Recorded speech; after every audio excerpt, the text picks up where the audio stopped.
How's everyone? I'm very happy to be here.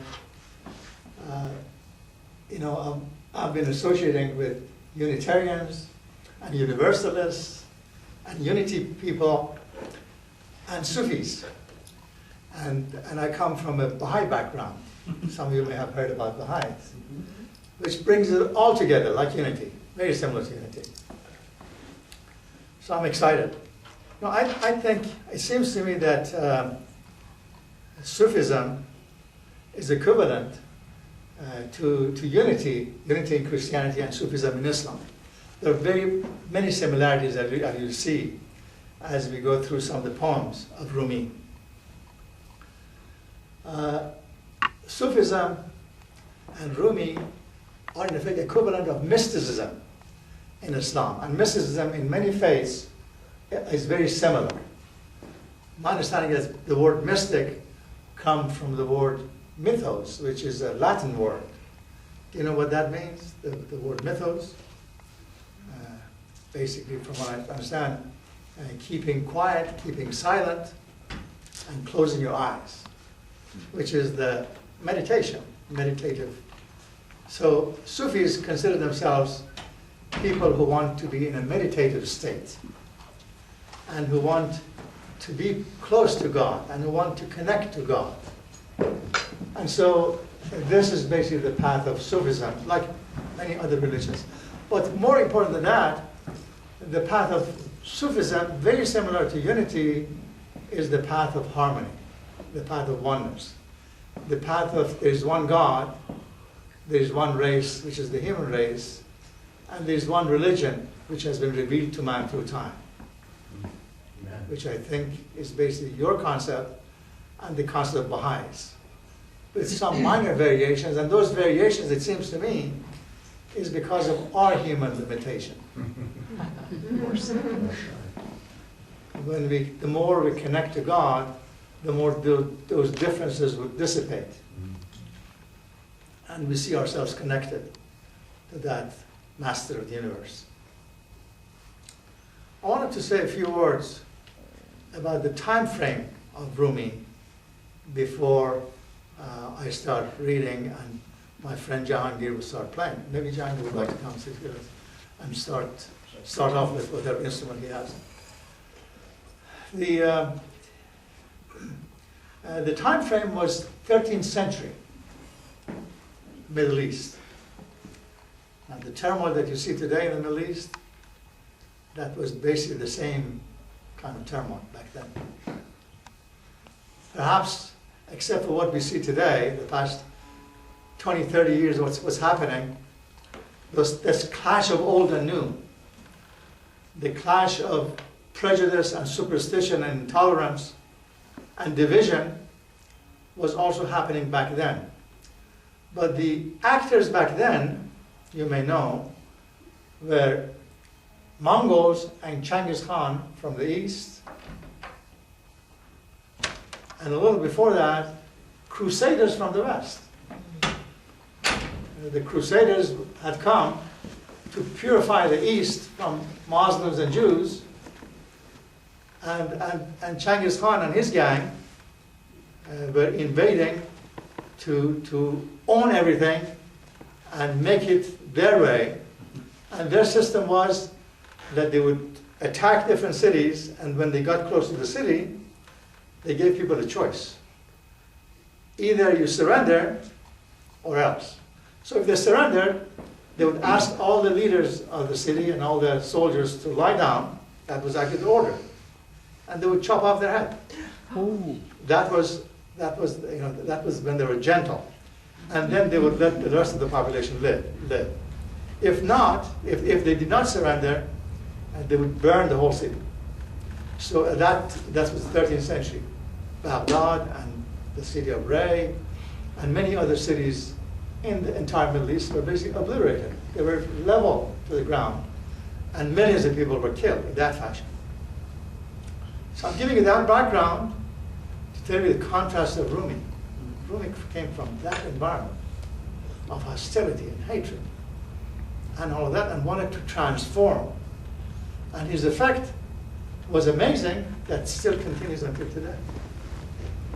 He, do you know where he came from? He came from today's Afghanistan, another place of turmoil, the city of Balkh. And as these Mongols were invading, he and his family were trying to escape that route, and they came through the current Iran, and then they stayed in Baghdad for a while. You know, all the major universities, the few universities we had, were mainly in the Middle East back then. Baghdad and Samarkand and Damascus and a few other places. There were 5 universities. And they were all in that area. And anyway, he was 18 when he got to that area that is now today's Turkey, the area called Konya. And still people from all across the globe, the more they know Rumi, they just want to say that, you know, I would want this to be our religion.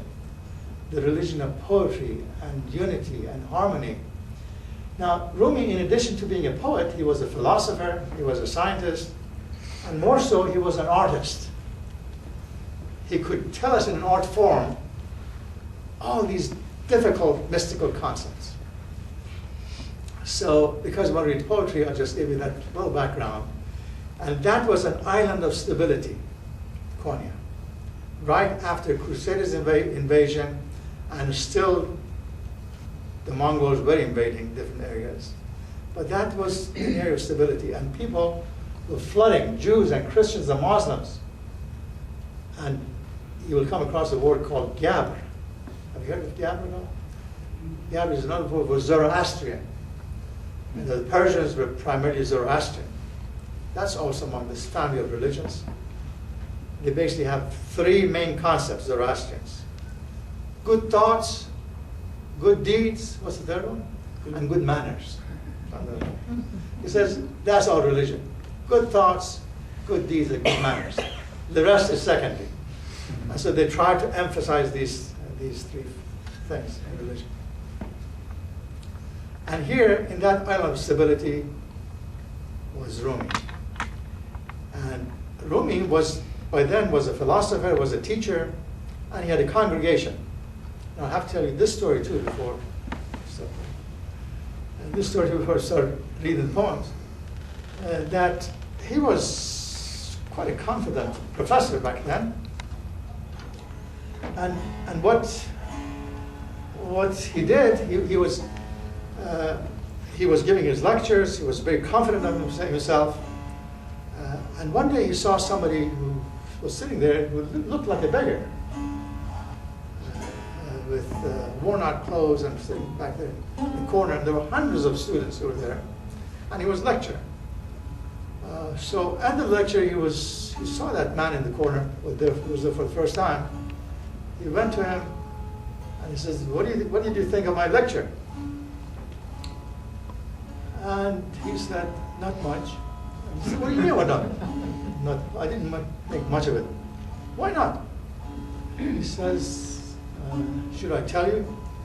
He says, go ahead.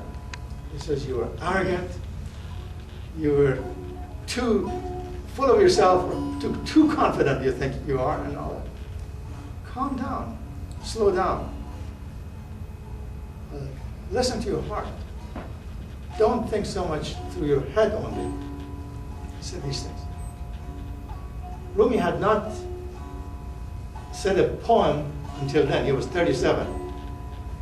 So that was the beginning of his transformation. Rumi was transformed from the head to the heart. And that was the beginning of his writing poems, and he absolutely loved that man. Many of you have heard of him, Shams Tabrizi. He absolutely adored Shams Tabrizi. And every day he would say a poem, a lot of it in the praise of this man, but then gradually connecting to God and connecting to this idea of detachment and humility and being calm in a meditative, prayerful spirit. And that gave him all the inspiration that he wanted. Now, in Persian language, he's of course a beautiful poet, a wonderful poet. But there are other poets that you may know of, you may not know of, such as Hafez and Attar and Sana'i and Sa'di, who are perhaps from a poetic point of view, who are more eloquent. Many Persians would say. But Rumi was more artistic. He was more articulate. He would get a concept and he would put it in like a painting. And he would talk to us.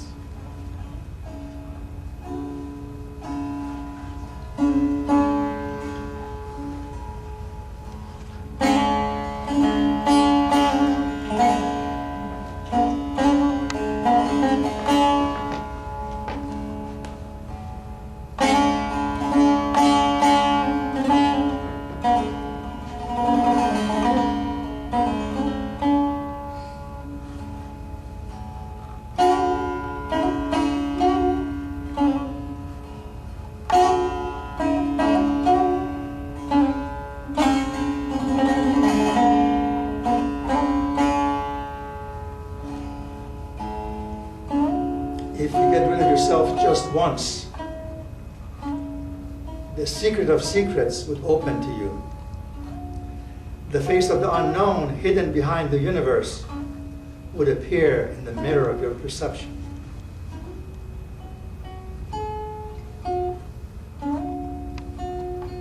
Detachment, humility,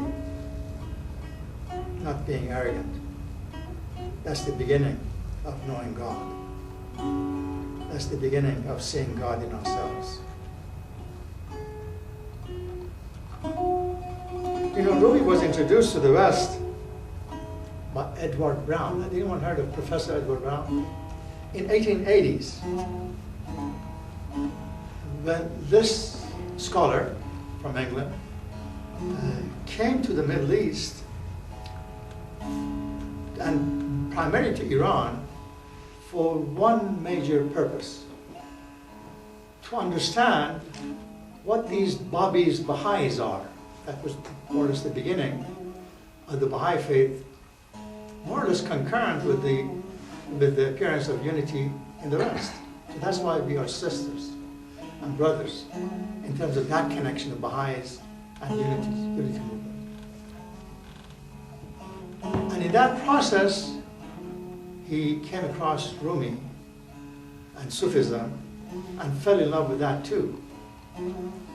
And he was the first translator of Rumi poetry. And then comes Nicholson and a few others until we come to Coleman Barks, who was a professor at the University of Georgia in translation of a lot of these poems.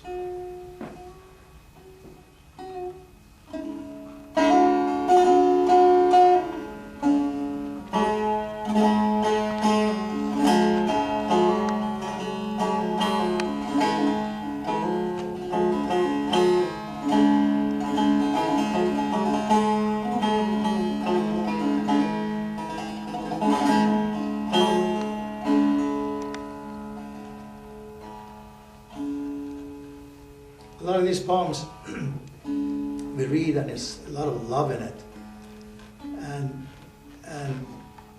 we are infatuated with the love of a man and a woman, a man and a man, and a woman and a woman, which is wonderful, which is what it should be. But a lot of it in his writings is that love together with love of the Master of the Universe. So I'll read this one and think of how you make this connection between all of it. I think this is one of his most beautiful love poems. From the beginning of my life, I have been looking for your face. But today I've seen it. Today I've seen the charm, the beauty, the unfathomable grace of the face that I was looking for. Today I found you.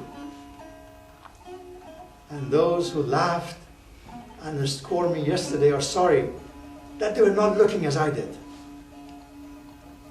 And bewildered by the magnificence of your beauty and wish to see you with 100 eyes. I'm ashamed to call this love human, and afraid of God to call it divine. Your fragrant breath, like the morning breeze, has come to the stillness of the garden. I have become your sunshine and also your shadow. My soul is screaming in ecstasy. Every fiber of my being is in love with you. Your effulgence has lit a fire in my heart. And you have made radiant for me the earth and the sky. My arrow of love has arrived at the target. I'm in the house of mercy. And my heart is a place of prayer.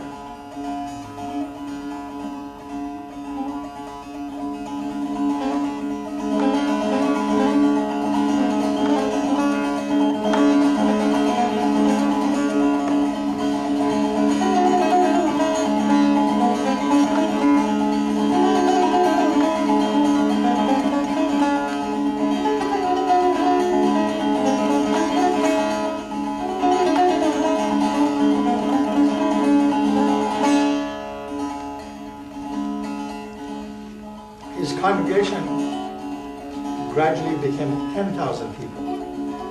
And these 10,000 congregation that he had included Jews and Christians and Muslims and Zoroastrians.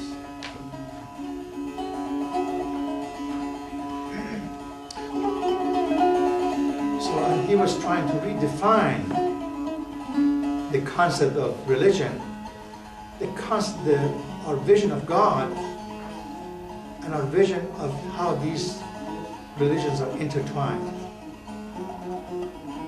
So listen to this one, where he explains in 5 lines the notion of God. Listen to this one carefully. How shall a man know God? How shall a man know God?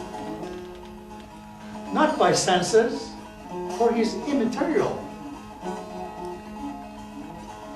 Not by intellect, for he is unthinkable. Not by philosophy, for it sees double. But rather through the wind of his soul, when he succeeds in self-purification, through prayers, meditation, service, and godly living.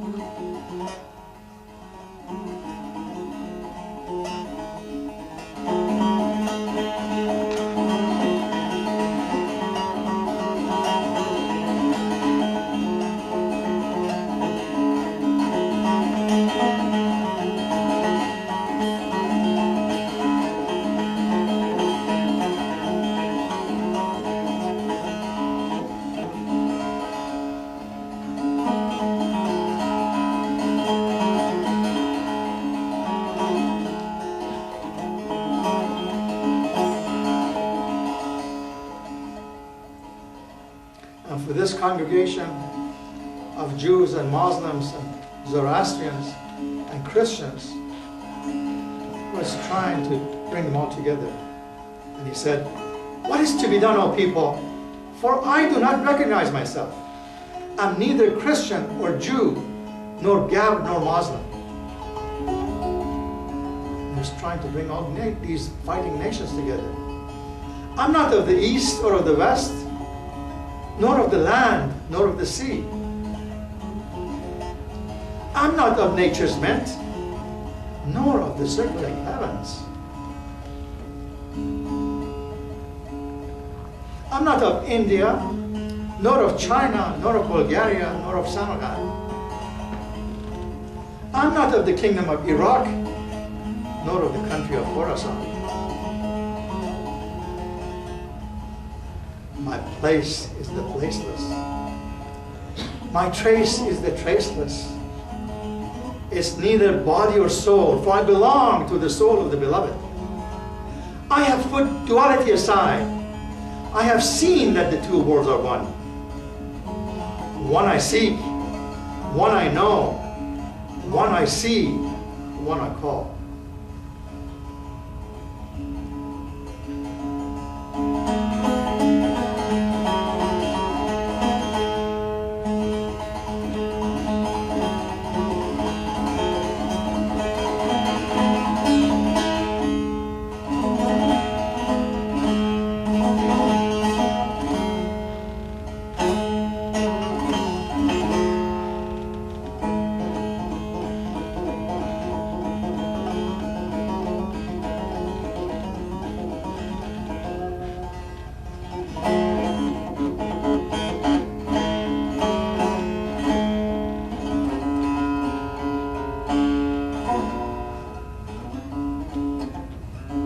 So his love was a love which was intertwined with the love of the Master of the Universe and love of his fellow man and love of the manifestations of God who have revealed the same truth through time, but progressively revealed as we become more mature to be able to absorb more.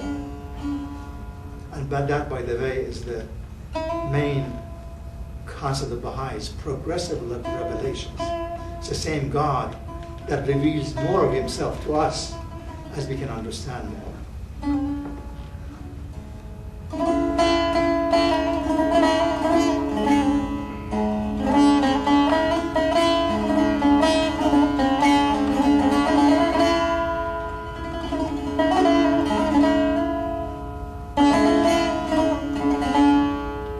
In the orchard and rose garden, I long to see your face. In the taste of sweetness, I long to kiss your lips. In the shadows of passion, I long for your love. O supreme lover, let me leave aside my worries. The flowers are blooming with the exaltation of your spirit. I long to escape the prison of ego and lose myself in the mountains and the desert. I'm sick of mortal kings. I long to see your light. You are the essence of the essence, the intoxication of love. I long to sing your praises, but stand mute with the agony of wishing in my heart.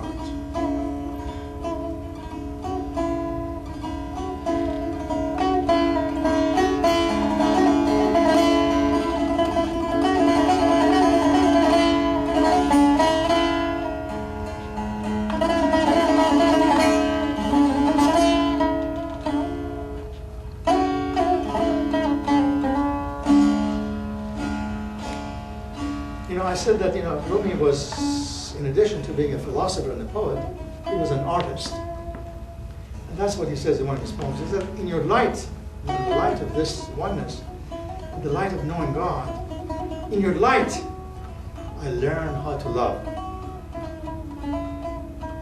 In your beauty, how to make poems. You dance inside my chest when no one sees you. But sometimes I do. And that sight becomes this art.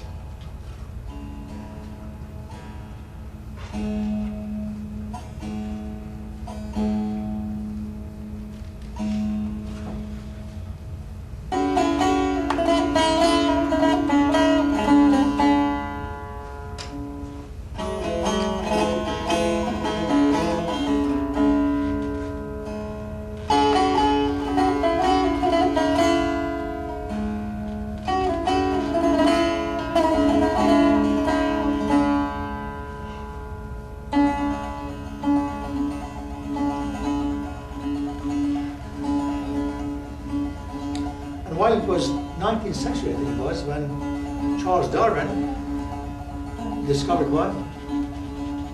The concept of evolution, right? Let's see what back then in 13th century, what what Rumi thought of evolution.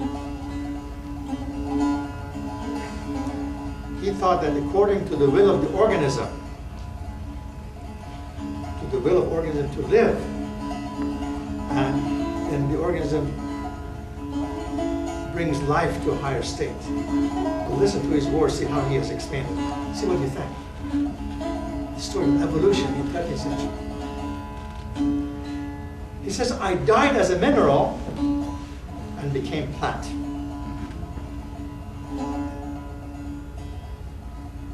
I died as plant and rose to animal.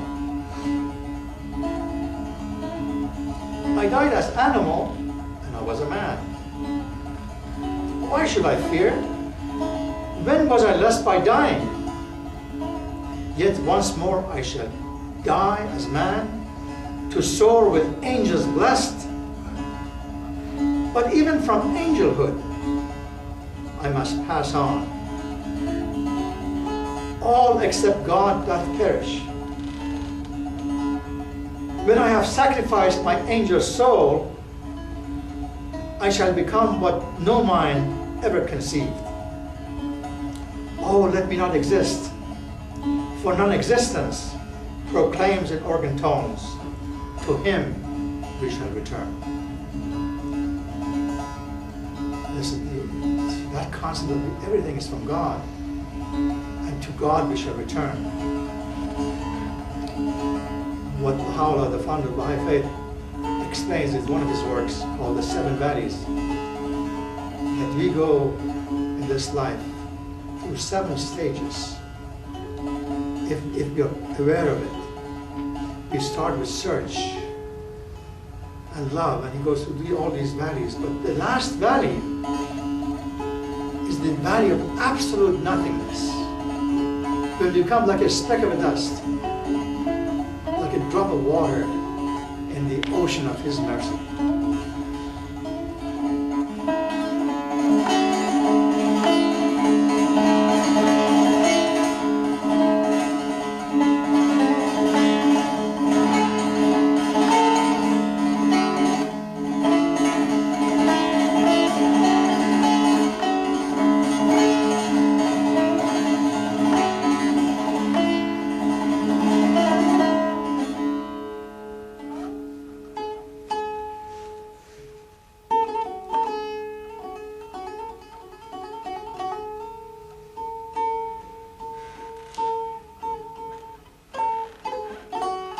Slightly different way, this idea of dying from self and connecting to God. He says there's a way of breathing that there's a shame and suffocation. And there's another way of expiring, a love breath that lets you open infinitely.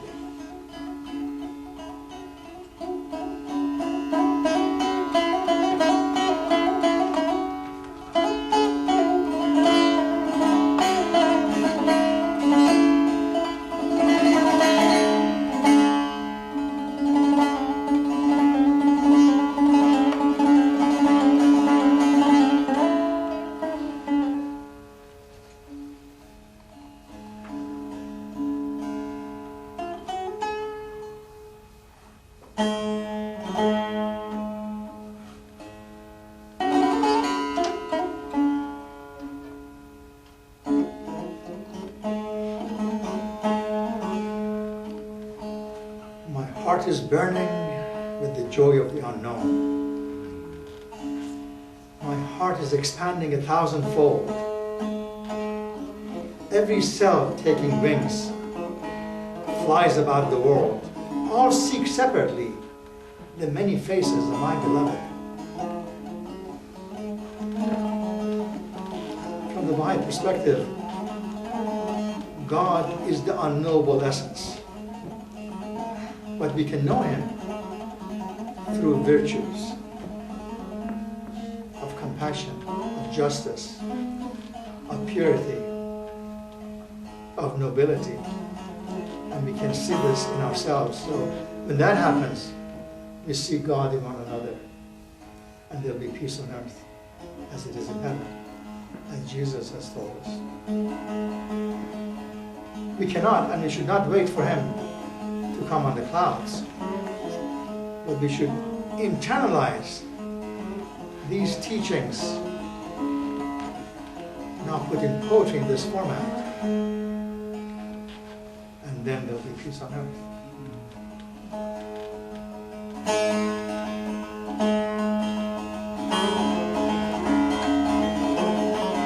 So let me repeat just one of these poems. I don't know if you took it to heart. I mean, I'm sure you took it to heart, but which one of those you sort of remember? That's probably the one that you stuck with you a little bit more. How shall a man know God? Not by senses, for he is immaterial. Not by intellect, for he is unthinkable. Not by philosophy, so he is double. All of that is search in vain. It leads us to atheism. But rather through the wind of his soul, when he succeeds in self-purification, through prayers, meditation, service, and godly living. And maybe a little yoga. They probably didn't do yoga back then, I don't know. So let me end, while my friend would play for another 10 minutes, I hope, with this passage. I think he was in his mid-60s when he passed away, around 1270 or so.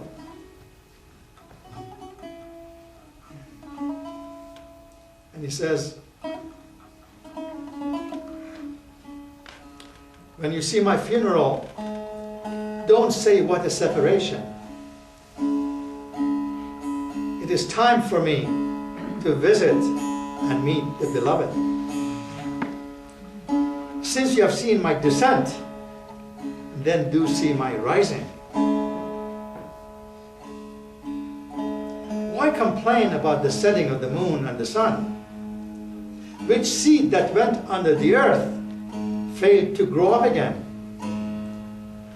For my funeral, call the drummers, timbal beaters, and tambourine players.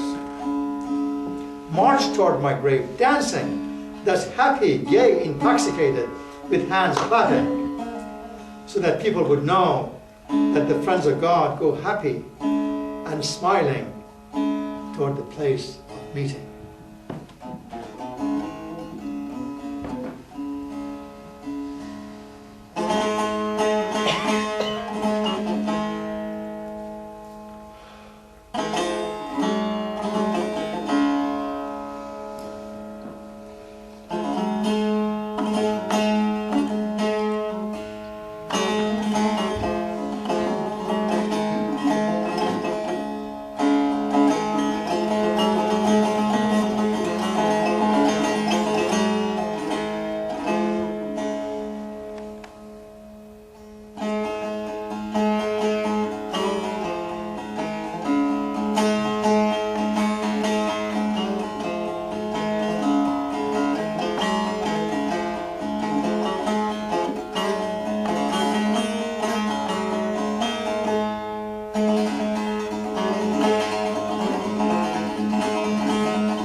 So let me conclude with two passages.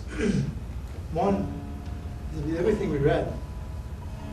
And by the way, he composed about 75,000 verses of poetry in the course of 30 years, which comes to about 10,000 poems, which is collected in 7 volumes of each one about 1,000 pages.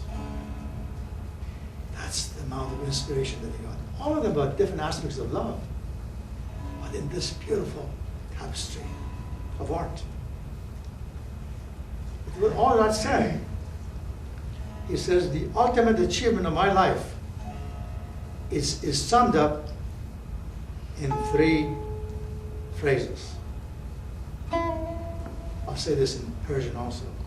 That's a short, so you get a glimpse of Persian language.